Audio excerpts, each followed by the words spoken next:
Hi guys, so welcome back to my channel where I am talking about everything sustainability, and I will be releasing my videos once a week, every Wednesday. So yeah, today on the channel I really want to talk about something that's been on my mind this week, and it comes from really seeing limitations in the sustainability movement in terms of style, in terms of individuality, in terms of just what's out there. And that's about being your authentic self, right? So how do you be your authentic self within the movement? So being authentic in your sustainability journey is really about being authentic all the time about who you are, knowing what you are in the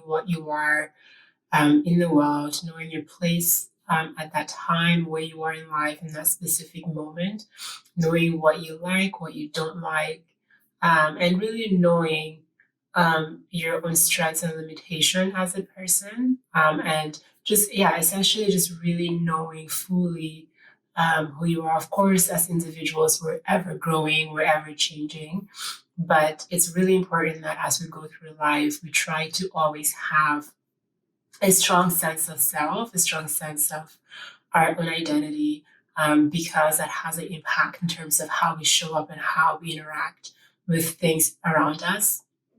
So, in terms of being your authentic self, especially when we're talking about sustainability and moving towards a more sustainable lifestyle, it's really about understanding um, how you let the outside world affect you, yeah, and how do you react to those changes. It's about how do you respond to products that are put in front of you. How do you respond to the brands? How do you respond to um, just social changes and the external world in general? And I think this is a very important video also because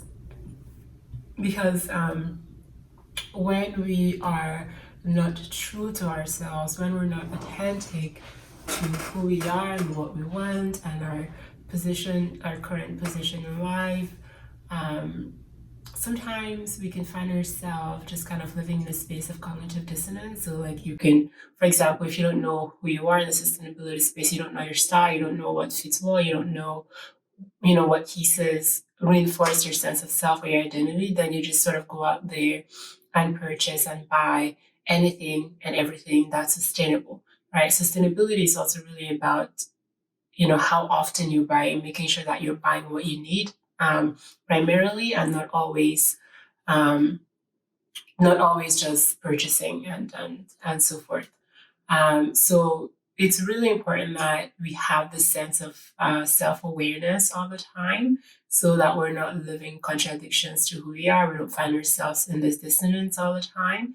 And of course, um, not knowing who you are, not having your own self authenticity can very easily show outward, right? It can easily come out in terms of just the way you present yourself. If you're not fully comfortable in your own skin, you're not comfortable in the pieces that you're wearing, even if they're sustainable, they don't add or reinforce to your sense of self and to your identity. So it's really important that we have the sense of self so that we don't live in that space of dissonance. So there are two ways that in my journey currently, that I try to be as authentic to myself as possible. And again, this is in terms of how do I source or find pieces and items that really speak to me, to who I am, and are not, again, the generic pieces that are from brands that are greenwashing sustainability and we think that they're sustainable, right? That's another conversation for another time. We'll talk about all of this fast fashion brands that are sustainable. That's another conversation. Can a fast fashion brand really be sustainable? But anyways, I digress. So two things that I do often um, currently in my current phase of sustainability where I'm slowly trying to transition some of my pieces. Most of my pieces are either thrifted, are coming from some sustainable brands. But again, they're coming from those very generic sustainable brands that I have easier access to. But as I move forward, I want to make sure that more pieces that I'm getting are reflective of my own personal style, of who I am, um, and how I carry my own culture in day to day. So the first thing is really buying local. All right, so looking within your space, finding individual makers, creators. Um, sorry, finding local indie brands that maybe the designers make the pieces themselves or they produce locally. A lot of those brands, of course, because they're so small, they still have a lot of space in terms of being more creative. And because they're small, again, you can very easily trace, or have information in terms of how much they're paying the producers, how much, if they are working with a producer, or where the materials are coming from, and so forth, if they're able to trace them. But yeah, it just gives you a little bit more opportunity to really source locally, find those creatives who are, making things, hand making things, sewing, beading jewelries, and all of those different things. And then you have that more of that opportunity to really find pieces that speak to you and could potentially speak to your own personal style as you move forward in your own sustainability um, journey. Of course, I'm not a stylist, so I can't say what works for individuals or what doesn't work, but I'm speaking from my own experience and just saying, some of the strategies that I'm using as I transition and rebuild my closet into pieces that um, will resonate with me for maybe a longer period of time. The other thing that I would say is really try and go on Etsy. So Etsy is a fabulous marketplace, right? So there you have access to makers and from all over the world who are making beautiful handmade products. A lot of them are sourcing their materials locally as well. And more, most likely you can easily find very authentic products on Etsy that are, would be unique to you or unique to your own personal style. Of course, there's still some generic items on there, especially when it comes to like home decor and all of that. But in terms of fashion items, when you're talking about jewelries, earrings, necklaces, and rings, you're talking about some clothing pieces or shoes. There are a lot of vintage shops there where you can very easily find some unique, amazing pieces. And even, aside from vintage, you have independent makers who have also great designs on there, and that's more of an opportunity to really start building very slowly, um, I guess, closet or pieces, finding pieces that really resonate with your style, and you're sort of avoiding again this greenwashing of sustainability that's very pervasive right now in the sustainability space. So yeah, those are the two things that I use currently. It's basically finding local makers and then also, of course, always referring to Etsy and just kind of seeing who are the makers there that are very conscious of their products and really innovative in terms of like some of the designs that they put out.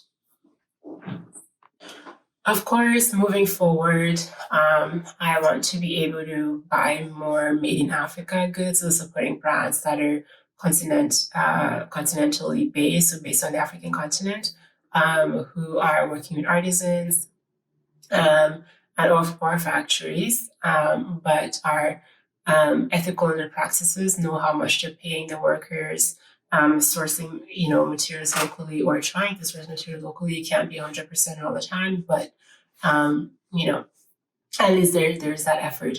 What I've noticed, because there are a lot of these brands on Instagram, and I will share some of them in the description of the video. So some of them are really sustainable in their practices. They don't necessarily market as sustainable, and that's the difference. You see the brands, they make their pieces, it's gorgeous, but they don't market as sustainable, right? but in their practices, they actually are sustainable. And I think this is the beauty of it, right? A lot of the brands that are overtly sustainable, we find that some of the pieces are really not that great. They might be good in quality, but in terms of the design, it's very basic. And to be honest, like a lot of it doesn't inspire me in terms of how I want to put my pieces together. But then if you go on the continent, or you look at designs from the continent, you see a lot of this like play with silhouettes, play with color, play with, just texture and different types of fabrics being put together. So there's that creativity and there's that really fire in terms of putting clothes together in a simple way, but in a very elevated, simple way. And for someone that really likes ease, I'm looking for ease in everything that I do.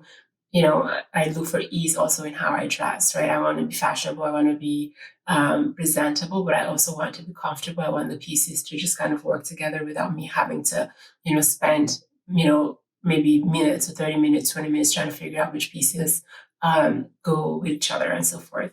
So moving forward, one of the things that I'll be doing really is trying to build a plan for buying from continental brands, so brands that are made in Africa primarily, and just sort of slowly building that closet there. Because again, like I said, really your sustainability journey needs to be true to who you are, it needs to be true to your sense of self. And a lot of the designs that I see from the brands, even though they don't market themselves as sustainability, when you do more research on them and how they produce, you find that actually a lot of their practices, fall within the guidelines of a sustainable brand. So that would be my own personal journey, and of course I'll be documenting that and sharing with you some of the new pieces also that I'll be getting. But I really just wanted to put this very short video together to just bring this point about just being authentic, being who you are, not buying pieces because other sustainability YouTubers or individuals are buying it, not buying from this brand because they're buying, other sustainability enthusiasts are buying from it, but really being true to yourself and identifying what are your needs, where are you in life, who are you, what's important to you, and how fast or how slow are you transitioning to your sustainability journey of being more sustainable. And that's that. One last tip that I would, and again, I might do another video just kind of talking a little bit more about my process in terms of how I plan. I'm planning my transition in terms of changing my wardrobe currently. One of the other tip that I would give is really to use Pinterest, right? Pinterest is like amazing. And what I do on Pinterest is I have different boards, and I have a style, like I have my own orientation and the things that I gravitate towards. So Pinterest allows for me to really narrow down the different types of styles that I'm looking for in terms of pants, silhouettes, shirts, dresses, shoes, and it allows me to put together basically a complete wardrobe of the different types of pieces of clothing that I want in my wardrobe. Of course, it won't be the exact type of pieces, but it would be similar in terms of maybe the colors, the general style of maybe some crop tops and some high-waisted pants. I usually gravitate towards high-waisted skirts and pants, or if it's dresses, also cinched waist and just flares at the bottom. So just sort of putting a mood board for that. So I think that's a really great tip where, let's say if you already know who you are, know your style, even if you don't know, just go on Pinterest and play around a little bit more and see the pieces that you really like and are gravitating towards, and then just try and narrow them down. And then as you narrow them down, then you can find and identify, again, makers in your local community, maybe makers who are on Etsy, but also just go on Instagram and just try and find smaller independent brands that are not necessarily marketing themselves as ethical or sustainable, but in their practice of being a small brand or working directly with the producers or artisans on the continent or different parts of the world that they're based in, that they're inherently also sustainable or ethical in those practices, but they don't openly market themselves as such.